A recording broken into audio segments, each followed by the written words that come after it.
Let's start with the Bengals, though, and the topic of the week, which I'm sure is going to go well here on this podcast.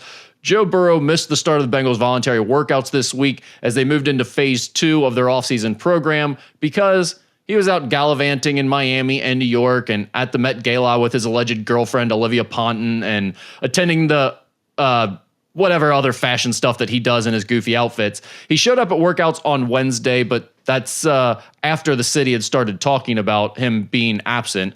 Does it matter if Joe is at voluntary workouts or not? No. I mean, listen, if he misses the whole time frame, I think it would be a letdown to his teammates to not have your quarterback there.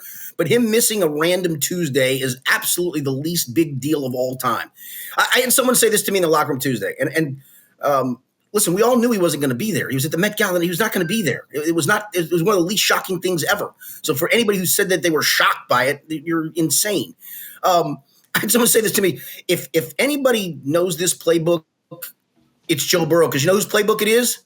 It's Joe Burrow's. I mean, so him missing a Tuesday, missing a little bit of throwing, missing maybe an install, that's the least thing I'm worried about of all time. It truly is. Anybody that had any outrage over this is just literally insane. So I don't think there should be any outrage. I don't think there should be any real football concern here. I guess the only question I would have is for a guy like Joe Burrow, who's supposedly all football all the time and is going to be talking in a few weeks here about getting these guys focused and the task at hand and doing all the right things and having a great offseason and all that. Does it send the right message to not show up on the first day because you want to go play dress up? I mean, I don't know. I mean, again, it's a voluntary thing. Is it a big deal? Trey Hendrickson's not there. Yeah, I think his situation's a bit different though, trying to fight for a new contract versus I want to go play dress up in New York with my girlfriend.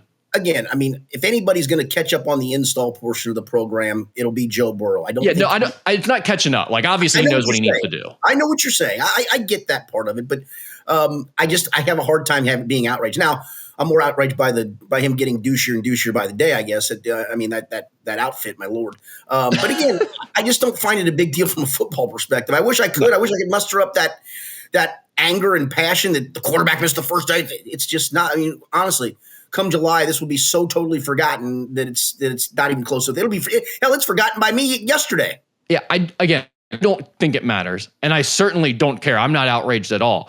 I do find it slightly interesting, just like a little bit interesting to me, that given the things that Joe Burrow has said, given the things that have been said about the Bengals offseason the last few years, and then him having normal off seasons, all that type of stuff, I'm just a little bit surprised by the fact that he would be okay with that being like, that's going to be a big deal if you don't show up to the first voluntary workout. Not that it matters, not that it should be, not that you shouldn't be allowed to have other interests outside of football.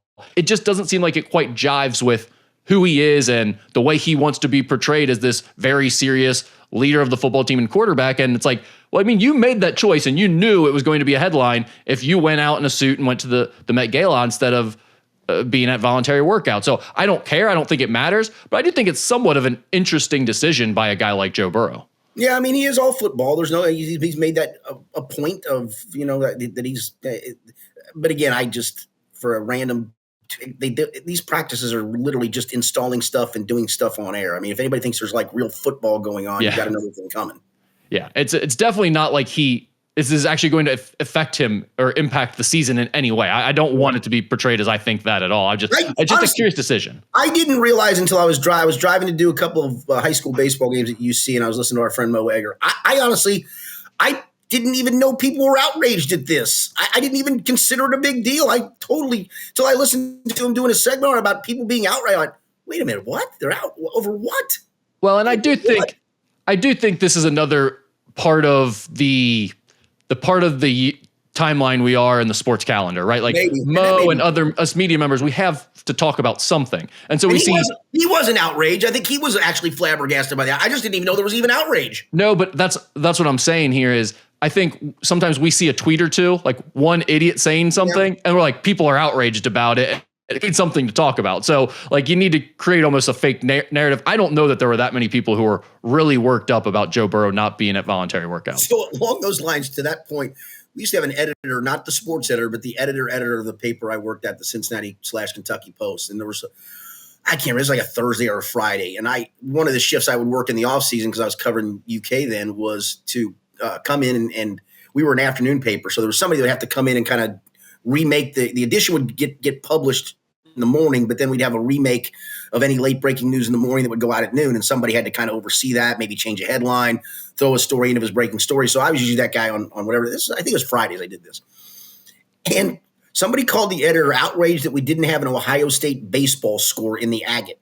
He storms into me, pitches a fit. I said, we've never had Ohio State baseball scores. In fact, we don't put college baseball in the agate because we don't have room. Well, put it in there. This person demanded it. I'm like, you're going to react to one knucklehead's phone call? Yes. To your point. Yes. That sounds very much like a newsroom right there. That is exactly how leadership usually reacts in a newsroom. Yes. One person said something on Twitter. Now we have to change everything we're doing. We're not covering the 5th grade Little League championship. No, we're not. I'm sorry. We're not. We've never covered Indiana football here, sir. Correct. Yeah. Dave Dameshek, who is apparently an NFL Network guy of some sort. I'm not familiar with his work, but he called Joe Burrow's plan to get all of his offensive players paid at the expense of the defense a, quote, poisonous formula. Now, he appears to be some type of Steelers fan media personality, so I would take anything he says with a big grain of salt about the Bengals. But that being said, I am curious on your thoughts as we're sort of talking about Joe Burrow and the way he's portrayed by the local fans. How much backlash do you think Joe Burrow will get this year if the season starts to go south and the defense still really stinks? Do you think some of this is going to come back on him for campaigning so hard to get those offensive guys paid? No, because right now they have the money. If they depending on where we're at, and from what I understand, they're not even close on the Trey stuff. But if they keep freeing up a little bit of money here, a little bit of money there, so they can still address some of the defensive needs. There are still free agent safeties out there that have NFL experience and pretty good NFL experience. Now they may be out there for a reason because nobody else has signed them either. You know, if you still wanted to address guard, Brandon Scherf and Dalton Risner are still out there. That's the offensive side, I realize. You know, I'm sure there's a defensive tackle or two that you could go get if you needed to. So no, I don't think that's the case at all. I think they still have the wherewithal and financial means to still address a couple of defensive needs and or including extending Trey Hendrickson. It's been odd to me that they've restructured. They don't usually do this. They've restructured a couple of contracts, saved like $3 million total with Zach Moss and Geno Stone. And we'll get to Geno Stone here in a second. I'm not sure I would have restructured my contract if I was him. Yeah. But those two guys in particular, and then I'm still trying to figure out why Germaine Pratt's on this roster. That's another $6 million. So you can rustle up another $10 million. And there's still another probably. And again, you can't go with over the cap and spot rack. Their number is accurate, but you got to always deduct what the Bengals account for.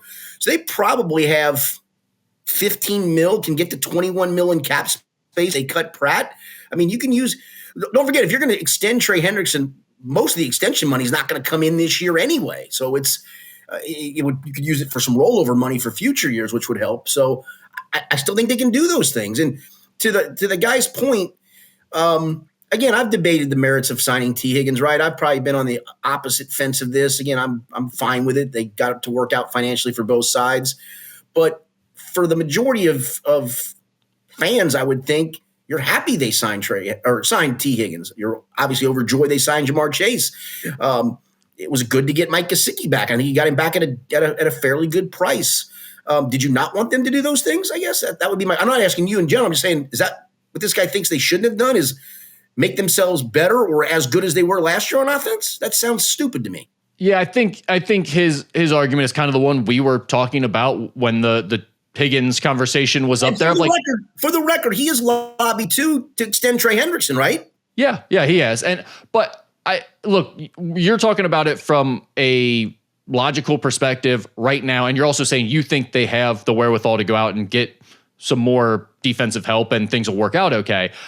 I'm more curious about, is there a point if things don't go well this year and the team is not going to make the playoffs or something, or in a position where it looks like they're not going to make the playoffs, is there, whether it's national media or some of the fan base that starts to splinter and point back at Joe like, well, he's the one who asked for all of this and still not working out for him. Like, is there a point where, because everyone's so positive about Joe Burrow right now, whether it's nationally or the local fans, everyone like he can do no wrong. Is there a point where this turns on him at any point from a narrative?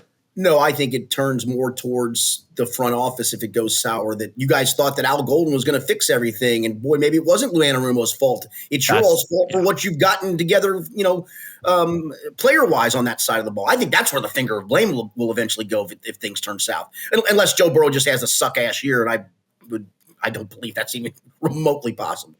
Yeah, I think that's right. I think that's how it'll unfold as well. And I think that's the right way to look at it too. There's a part of me that's a little curious because this town doesn't love its superstars much. I mean, we've been really positive with Joe Burrow so far, and he's been really good. He deserves it. But I feel like there's still the potential for the other shoe to drop here with a superstar in Cincinnati. We really like to turn on our own here. And if we have another season where the Bengals they miss the playoffs for 3 straight years with Joe Burrow as their quarterback, I do wonder if at some point people start to turn on him a little bit. No, I think this is all the pressure in the world is on the defensive coaching staff. And that's Zach Taylor. And Zach Taylor, yes. Yeah. I do want to go back to Geno Stone for a second. Yeah, you hit on literally all of my topics right there, that answer. So any of the things that you just talked about, we can go into here.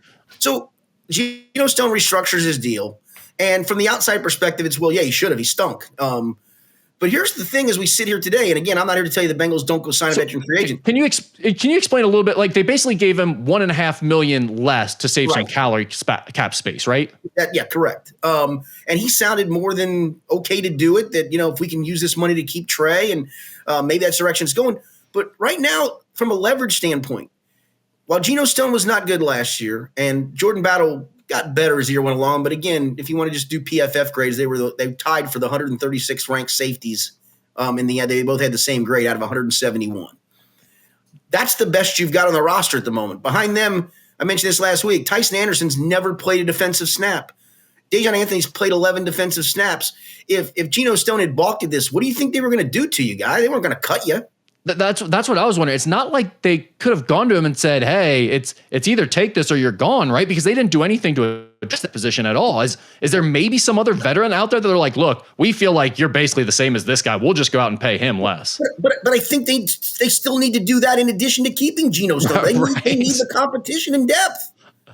Yeah, it's kind of a weird decision by I guess a really unselfish one if you want to look at it from a best case scenario and give him the benefit of the doubt, but it is a strange business decision. It is. The Zach Moss one I get. You kind of got knocked down the pecking order. You're coming off an injury. You're just happy to keep the roster spot. That one I understand. In fact, when I wrote stuff, in the offseason, early in the offseason about some moves were going to be made, I thought it was probably a foregone conclusion. They were going to sign a free agent running back and cut Zach Moss. In fact, I think we talked about this on one of the podcasts earlier when the Athletic put out their Bengals spreadsheet of moves you can make, and it's fictitious, obviously, but I think it's a fun exercise.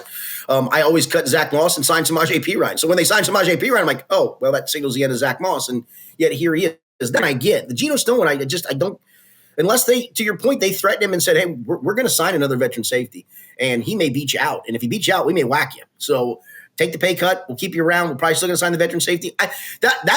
I'm still confounded that we sit here today and they have not addressed that position.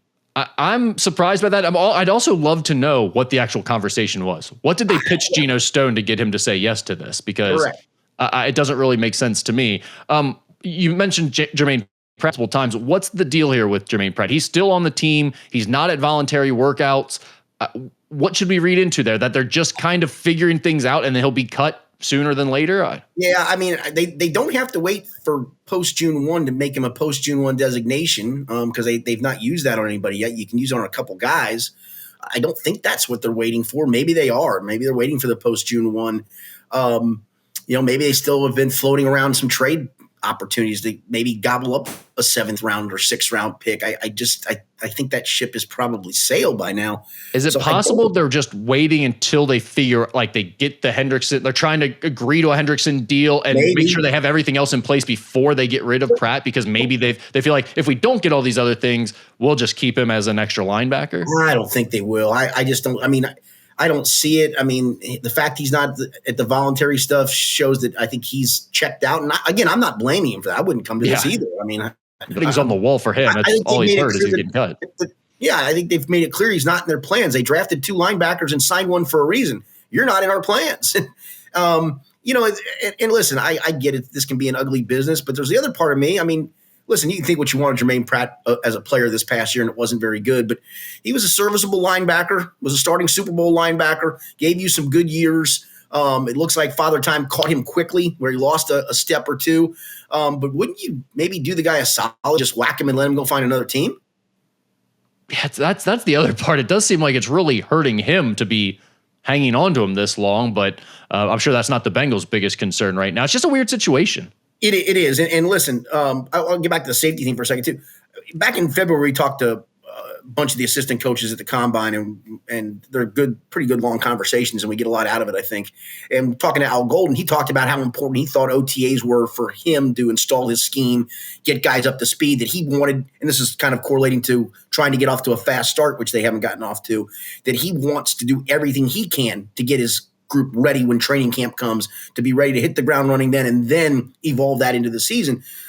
If you're going to bring a veteran safety in June or July, you've wasted all these OTAs with that guy too.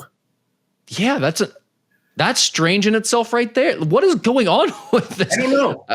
The defensive situation is a bit befuddling. Go ahead. It does feel like they're trying to get their ducks in a row to extend Trey. That's what it feels like.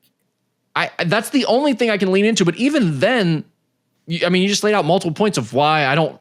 There's nothing they really have to wait for there as far as Germaine Pratt, but I assume that has to be somewhat related to this. Is there and that brings up another point I wanted to ask you about. Diana Rossini of The Athletic said on a podcast that a deal could still get done between Hendrickson and the Bengals. Her quote was, "I did a little digging on it, and I'm getting really good vibes coming out of Cincy that they're going to try to get a deal done with Trey." This feels very much to me like a few months ago when we were in that, like, people were reporting the Bengals really want to try to sign T. Higgins and Jamar Chase. It's like, okay, I'm not saying it's not going to get done, right, but is this an actual report with any information, or is this just another person saying, like, this is what the Bengals would like to do still? Yeah, but and again, I go back to, I think the leverage point went clearly back to the Bengals when his camp couldn't come up with a trade to suit the team, and it kind of leaves him in the spot of, I don't think he wants to leave here. I do think he likes playing here. That the leverage kind of swung from where he was asking to what the Bengals are offering, and maybe that's where this deal eventually gets done. Everybody's favorite Bengals beat writer, Jay Morrison, wrote something about the Bengals' strength of schedule for the upcoming season. And he first took a look at the team's strength of schedule rankings based on last year's winning percentage, and then looked at them according to this year's projections based on betting win totals from Vegas. The Bengals have the 14th toughest strength of schedule based on last year's winning percentage, and the 16th toughest based on this year's projections totals from Vegas. Does that feel about right to you? Yeah, that's probably about right. And it's funny, we all do those things, right? Where and it's going to happen as soon as the schedule comes out. We're all going to do our game by game prediction, and I don't know why we do it. I guess it's because it's a random Thursday in May that it gives you something to do, and it never works out that way, right? Like, you predict a win in week 10. Well, your team's probably 1,000 times different, and that team's 1,000 times different because of injuries and involvement, whatever. But it is a fun exercise to look at, and I love Jay's work, and he always does interesting things. So it's a great, interesting May thing to do. But that feels about right. Yeah, and I think if you're a Bengals fan, that's what last year we talked a lot about the schedule going into the season, that they had a chance to do well. This year, it's not one of the easiest schedules in the NFL, but it's middle of the pack. If you've got a Joe Burrow and an offense like you're supposed to have, I think you feel pretty good about the way the schedule sets up again. Yeah, the fact you are playing the NFC North, though, right? The Bears are probably going to be a lot better. The Packers are a playoff team. The Vikings are a playoff team. The Lions are arguably one of the 2 or 3 best teams in the NFL. That alone is pretty tough. Yeah, true. I guess a bigger hope there is that the AFC North is a little down this year, with the Steelers looking like a mess and the Browns being whatever the Browns are going to be. The Browns just keep out-Brownsing themselves. There's no question about it. All right. Anything else here on the Bengals that you wanted to get to, Skinny? No. The Joe Burrow outrage cracks me up. That's all. Yeah.